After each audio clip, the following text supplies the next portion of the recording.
দেখতে 2 বছর হয়ে গেল। সেই 2024 সালের 4 সেপ্টেম্বর সেই সময়ের তথ্য বিষয়ক উপদেষ্টা নাহিদ ইসলাম বলেছিলেন যে জুলাই আগস্টের শহীদের সংখ্যা 800। সে বছর 11ই নভেম্বর ডক্টর ইউনূসের ভেরিফাইড ফেসবুক পেজে পোস্ট দিয়ে বলা হয়েছিল জুলাই আগস্টে শহীদের সংখ্যা 872 জন। 2025 সালের 3রা এপ্রিল বগুড়ায় এক সমাবেশে বৈষম্য বিরোধী ছাত্র আন্দোলনের নেতা সার্জিস আলম বলেছিলেন এই জুলাই আগস্টে শহীদের সংখ্যা 1000। একই দিন মিরপুরে এক সমাবেশে হাসনাত আব্দুল্লাহ বলেছিলেন জুলাই আগস্টে শহীদের সংখ্যা 1400-র বেশি। আবার যখন জাতিসংঘ তদন্ত কমিটি এলো তখন এই যে আইসিটি তার তাজুল ইসলাম এবং তার টিম চেষ্টা করেছিল এই জুলাই আগস্টের শহীদের সংখ্যা 2000-এর বেশি তাদের রিপোর্টে যেন আসে সেই ব্যবস্থা করতে। কিন্তু আলটিমেটলি জাতিসংঘ রিপোর্ট বলেছে 1400-র মতো মৃত্যু। এখানে সমস্যা দুটো, যে 16ই জুলাই থেকে 5ই আগস্ট পর্যন্ত, আবার 5ই আগস্ট থেকে পরবর্তী সময়, এই দুটো সময়ের মৃত্যু নিয়ে প্রশ্ন দেখা দিয়েছে।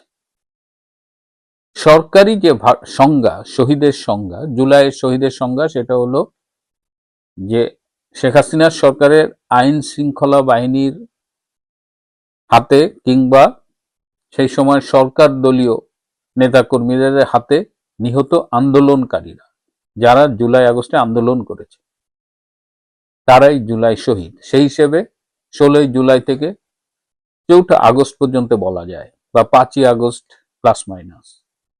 তো সেই সংখ্যাটা কিন্তু আজও এস্টাবলিশড হলো না। কেন এই বিভ্রান্তি? আবার প্রথম আলো, যারা বর্তমান সরকার কিংবা ইউনূস বান্ধব গণমাধ্যম, তারা কিন্তু এটা নিয়ে ইনভেস্টিগেট করে তারা এই সংখ্যাটি আরো অনেক কম দেখিয়েছে। আবার আমরা যখন বিভিন্ন সূত্রে কথা বলি, একদম স্পেসিফিক পুলিশের গুলিতে নিহত হয়েছে এরকম দেখা যায় যে 30 থেকে 40 জনের বেশি হয় না। সেই সময়ে আন্দোলনে একটা তৃতীয় পক্ষের উপস্থিতির কথা বলা হয়, যারা স্নাইপার রাইফেলধারী ছিল। সেই স্নাইপারদের গুলিতে মারা গেছে কত, সেটি নিয়েও একটি বিতর্ক আছে। যাই হোক, সেটি ইনক্লুড করলেও 200-300-র বেশি কোনোভাবেই হয় না। কিন্তু দেখা গেছে যে ওই সময়ে কেউ হয়তো সড়ক দুর্ঘটনায় মারা গেছে, কেউ হয়তো হাসপাতালে কোনো অসুখে মারা গেছে, কেউ হয়তো অন্য অন্য কারণে মারা গেছে, তাদেরও জুলাই শহীদ হিসেবে নাম ঢুকানো হয়েছে। যশোরে একটি আন্তর্জাতিক মানের 5 তারকা হোটেল আছে, সেই হোটেলটি পোড়াতে গিয়ে কিছু দুর্বৃত্ত মারা গিয়েছে, তারাও জুলাই শহীদ। এরকম বেশ কিছু ঘটনা ঘটেছে, লুটপাট করতে গিয়ে মারা গেছে বা অন্য অন্য কারণে মারা গেছে, তারা জুলাই শহীদ হয়েছে। তো এবং এই জুলাই শহীদ হওয়ার একটা কমার্শিয়াল দিক আছে। এদের সরকার অনেক টাকা দিয়েছে, এদের 30 লাখ টাকা দিয়েছে জুলাই, আবার এদের একটা মান্থলি ভাতা দিচ্ছে অনেককে, আহত যারা হয়েছে তাদের চিকিৎসা দিচ্ছে। সব মিলিয়ে জুলাই একটা বাণিজ্য হয়ে গেছে। জুলাইকে নিয়ে বাণিজ্য করা হয়েছে এবং এটি মূলত ছিল একটি জঙ্গি অভ্যুত্থান, একটি ষড়যন্ত্রের মাধ্যমে একটি নির্বাচিত সরকারকে উৎখাত করবার একটি সফল ষড়যন্ত্রই বলি। সেই ষড়যন্ত্রকেই এখন মহিমান্বিত করতে গিয়ে যে ঘটনাগুলো ঘটানো হচ্ছে, তা আসলে জুলাইয়ের চেহারাকেই বরং উন্মোচন করছে আমাদের সামনে।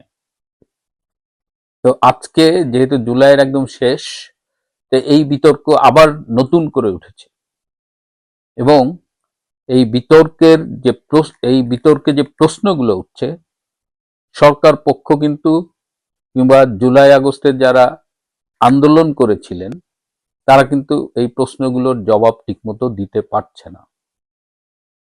এবং এটা বেশি দিন লাগবে না প্রকৃত সত্যটা উদ্ঘাটিত হতে, কারণ শেখ হাসিনার সরকার কিন্তু একটা বিচার বিভাগীয় তদন্ত কমিশন গঠন করেছিলেন একজন হাইকোর্টের বিচারপতির নেতৃত্বে 3 সদস্যের তদন্ত কমিটি। সেই তদন্ত কমিটিটাকে আর ফাংশন করতে দেওয়া হয়নি এবং এই মৃত্যু নিয়ে কোনটা আসলেই জুলাই আগস্ট রিলেটেড মৃত্যুর কারণ এগুলো কিন্তু তদন্ত হয়নি, আইনানুগ কোনো তদন্ত হয়নি। এমনকি যে পোস্টমর্টেমটা করা দরকার সেটিও করতে দেওয়া হয়নি। আমার মনে আছে সার্জিস আলম একটি জনসভায় বলেছিলেন যে যাদের কবর দেওয়া হয়েছে তাদের কবর থেকে তুলে পোস্টমর্টেম করা যাবে না। আইন তো পোস্টমর্টেমের কথা বলে, তাহলে কবর থেকে তুলে কেন পোস্টমর্টেম করা যাবে না?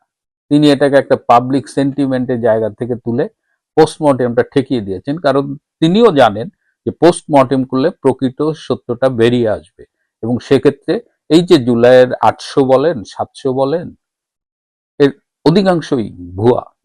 এরা জুলাইয়ে আন্দোলন করতে গিয়ে মারা যায়নি। তাদের সংজ্ঞা যেটা শেখ হাসিনা সরকারের আইন শৃঙ্খলা রক্ষাকারী বাহিনী কিংবা সরকারি রাজনৈতিক দলের নেতাকর্মী তাদের হাতে মৃত্যু হইলেই শহীদ এবং সেটা 800+, এটা সত্য না।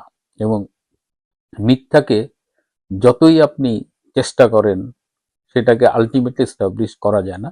সত্যের শক্তিটা এখানেই। এবার সারা দেশে এনসিপির দুর্দশা দেখে আসলে মায়াই লাগতেছে।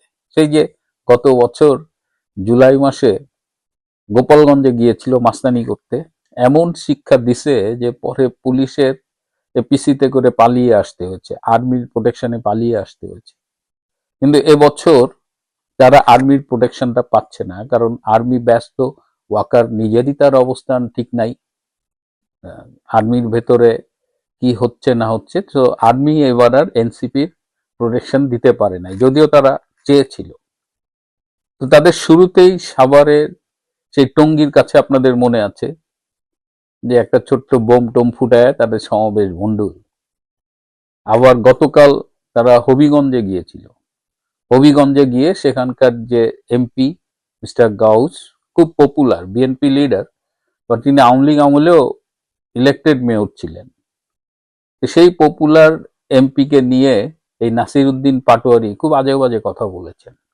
এই পাটোয়ারি ছেলেটার এই সিনিয়র লিডারদের সম্পর্কে বাজে কথা বলার যে অভ্যাস, এটা কিন্তু আসলে খুব খুব বিপজ্জনক পর্যায়ে চলে গেছে। আমরা ঢাকার বিএনপির যে কেন্দ্রীয় নেতা মির্জা আব্বাস, তাকে তিনি এমন ভাবে উত্ত্যক্ত করেছেন যে মির্জা আব্বাস, অনেকেই বলেন যে পরে তার স্ট্রোক হয়েছে, অনেকেই বলেন যে এই নাসিরউদ্দিন পাটোয়ারি তাকে উত্ত্যক্ত করতে করতে শেষমেশ উনি অসুস্থ হয়ে পড়লেন। তো এখানে মিস্টার গৌসকে নিয়েও তিনি কথা বলেছেন এবং তিনি যেখানেই যান সে এলাকার জনপ্রিয় লোকজনকে নিয়ে, নেতাদের নিয়ে তিনি এসব আপত্তিকর কথা বলেন।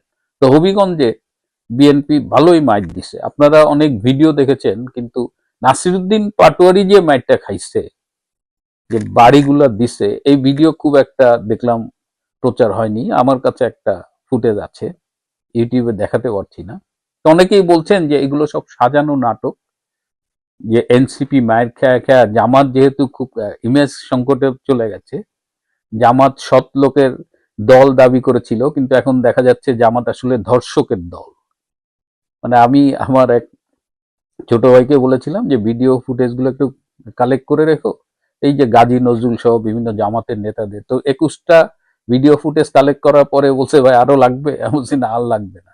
তো জামাত এখন খুব ক্রাইসিসে আছে। জামাতের বি টিম এনসিপি কে তারা একটু মানুষের কাছে অ্যাকসেপ্ট করানোর জন্য এই নাটকগুলো ঘটাচ্ছে, যাতে মানুষ একটু সমব্যথী হয় তারা মাইর খাইলে।